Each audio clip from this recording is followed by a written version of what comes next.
Happy Sunday. So here's what's on the agenda today. I was planning to make a big old breakfast, but that didn't happen. We slept in quite a bit and then we just took our extra breakfast time and snuggled in bed with the kiddos. It was magical. Sometimes you just gotta drink coffee and watch Paw Patrol and not eat breakfast. So here is my plan for today. Lincoln is actually obsessed with those little Entenmann's mini muffins. You know what I'm talking about. They're really expensive, they're loaded with chemicals. He absolutely loves them. So my game plan for today is to make mini muffins 2 different ways and hope that I am able to kind of... Yeah, go get your stool. He wants to help. Go get your stool, it's in the bathroom. So I'm gonna make mini muffins 2 different ways. I'm gonna do a cinnamon version. Hold on, I have to go get his stool. Okay, so it looks like Lincoln is actually going to help me make his mini muffins, which is pretty cool. I love when he helps me. He does a really good job. His favorite part is cracking the egg. Oh, he's doing it too soon. Oh, bad plan. Okay, first, you're going to preheat the oven to 350 degrees, and then you're going to go ahead and grease a mini muffin pan. I got this one from Walmart. It was pretty affordable, probably like 12 bucks. And we use this all the time. The recipe that I'm making today doesn't make quite enough to fill this entire sheet, but I would say that it makes about, I don't know, maybe a little more than half of them. So I can't, uh-oh, Mickey just went in the eggs.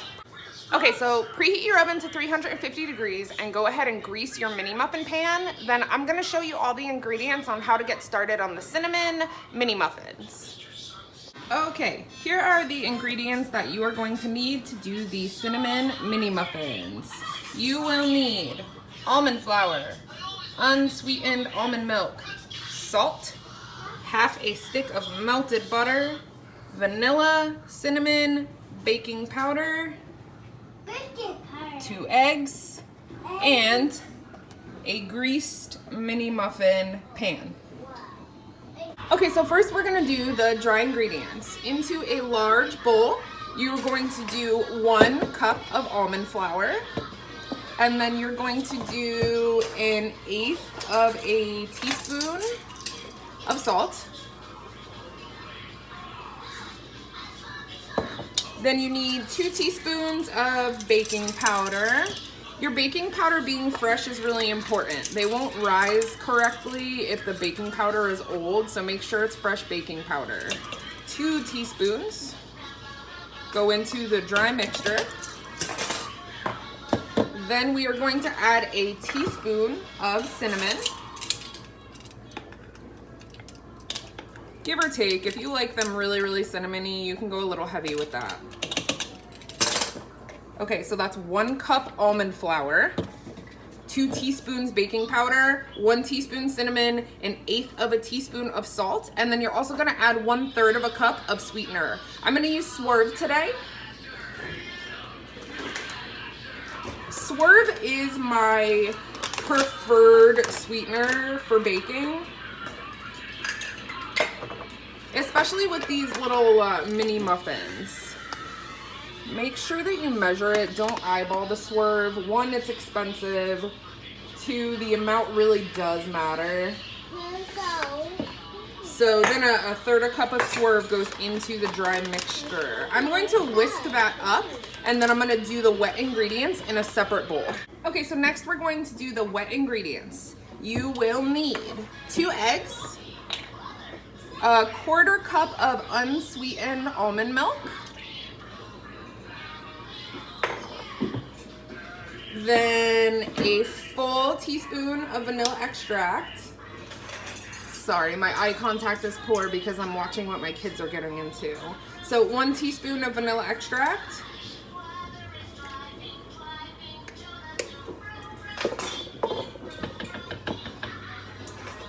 and then it's a half a stick of melted butter.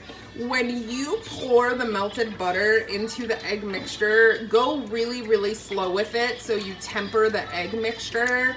If you just go ahead and pour really hot melted butter into the egg mixture, it will scramble the eggs. So I'm slowly whisking the butter into the egg mixture.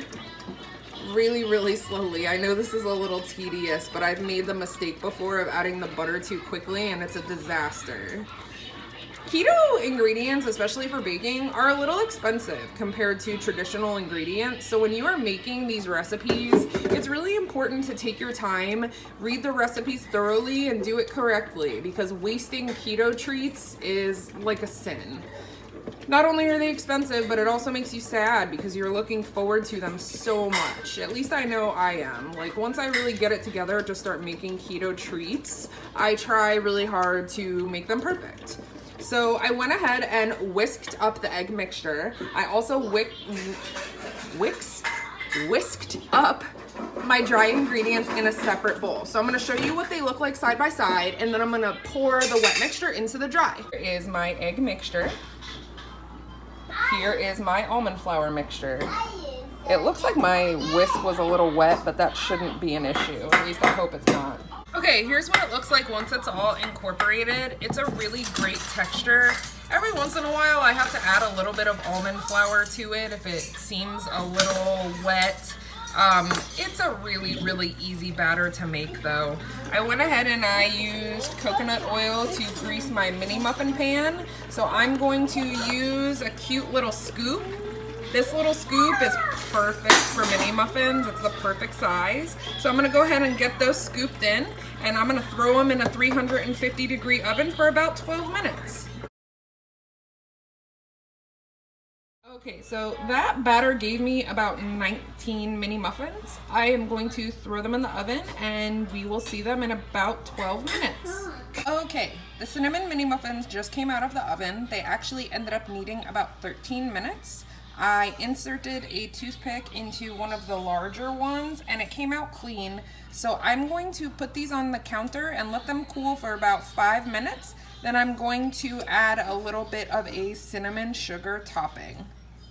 For the topping, you are going to need 2 tablespoons of melted butter, and then you will also need about 3 tablespoons of sweetener. This is Swerve, and about a teaspoon of cinnamon. Okay, here is a really good opportunity to learn from my mistake. I overfilled a couple of the muffins, so they were kind of hard to get out. Make sure that you size them on the smaller side if you don't want to have an issue getting them out of the pan. So some of them look kind of ugly, but they're still going to taste delicious. So next we're going to put some butter on them and then swirl them into the cinnamon sugar mixture, and they are going to be absolutely delicious and really easy. Okay, so now it's time to do the topping. I melted 2 tablespoons of butter in the microwave for about 45 seconds till it was nice and melted. Then I'm going to take a little bit of a basting brush. I'm going to dab some butter onto them. Then I'm going to dab it into the cinnamon sugar mixture. And that's what it's going to look like. They smell so good. And you know, a lot of you tell me that you can't bake or you don't like to bake. As long as you follow the directions step by step when it comes to baking, it's really not that difficult. Your texture of your muffins may change depending on which sweetener you use. Like I said, I typically use Swerve or an erythritol for most of my baking. It just happens to be my flavor preference, but I've done it with monk fruit, I've done it with Splenda. I'm sure there are other sweeteners that you could use, like a powdered stevia, but this is my favorite so far. Don't they look beautiful? I'm gonna finish the topping on this and then I'll show you them completed. Okay guys, here they are. Aren't they beautiful? I mean, some of them are beautiful. Some of them look like rejects, but they're still gonna taste delicious. And at 1 net carb per muffin, I'm not mad at how they look. Okay, I'm gonna eat one because I'm starving and I haven't had breakfast yet. So I'm going to find the biggest one in the batch. And I'm gonna eat it. Okay, here.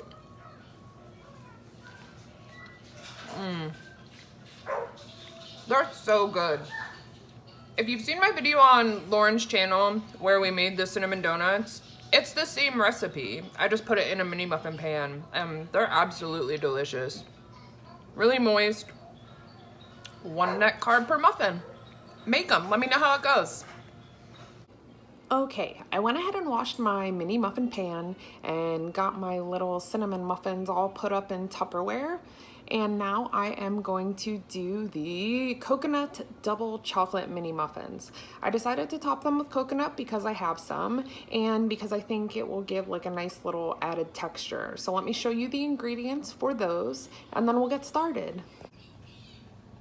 A cup of almond flour, half a stick of melted butter, a third a cup of sweetener. I'm actually going to use monk fruit for these, but you could still use swerve or erythritol or your preferred sweetener. Then a quarter cup of unsweetened almond milk, 2 eggs, 1 teaspoon of vanilla, 2 teaspoons of baking powder, 1/8 of a teaspoon of salt, 2 tablespoons of cocoa powder, then about a quarter cup of Lily's stevia sweetened chocolate chips, and then about a quarter cup, give or take, of the unsweetened coconut. I'm going to use this coconut oil spray to grease my muffin pan. Make sure you grease it really well or they will stick. Go ahead and preheat your oven to 350 degrees and go ahead and grease your mini muffin pan really well and put it off to the side. First, we're gonna mix up the dry ingredients. Okay, so first we need 1 cup of almond flour,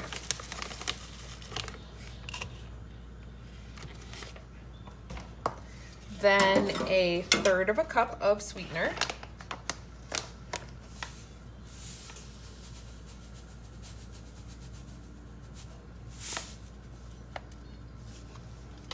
then we need 2 teaspoons of baking powder.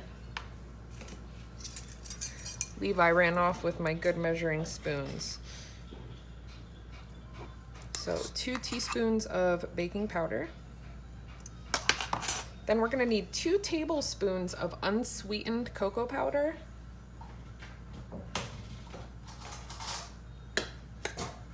If you don't like things super chocolatey, you could use a little bit less, but I think 2 tablespoons is perfect.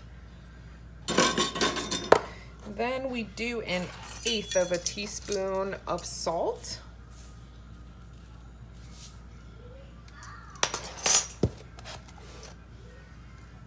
And that is it for the dry ingredients. We are going to go ahead and whisk this together and then I will get started on the wet ingredients.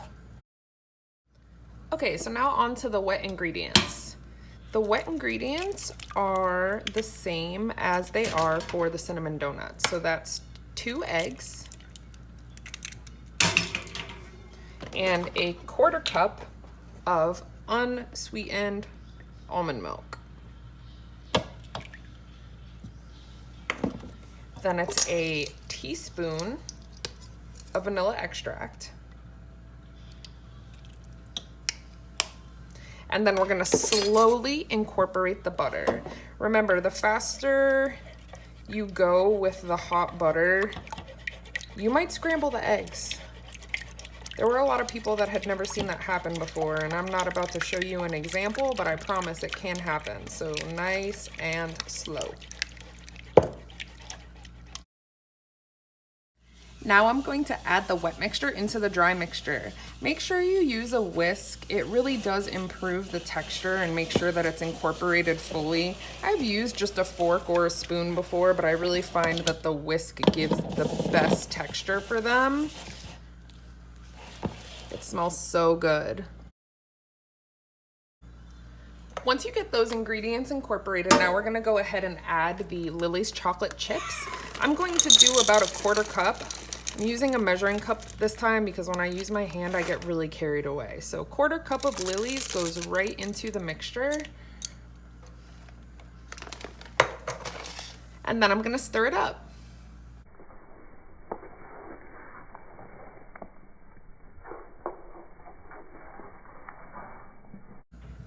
Once you get that nice and incorporated with the chocolate chips, it's time to go ahead and scoop into the muffin pan. Remember, you don't want to overfill the muffin wells or they will be really difficult to get out of the pan. So, yes, you have a blue tablet. That's awesome. My bowl is blue. My bowl is blue. Okay, I'm going to scoop them in.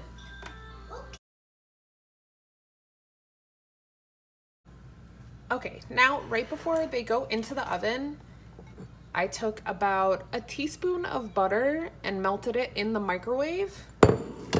Then I am going to add my 1/4 cup of unsweetened coconut right into the butter mixture. I'm gonna stir that together so the coconut's got a nice bit of a buttery texture to it. And then I'm gonna sprinkle a tiny bit of coconut on top of each muffin.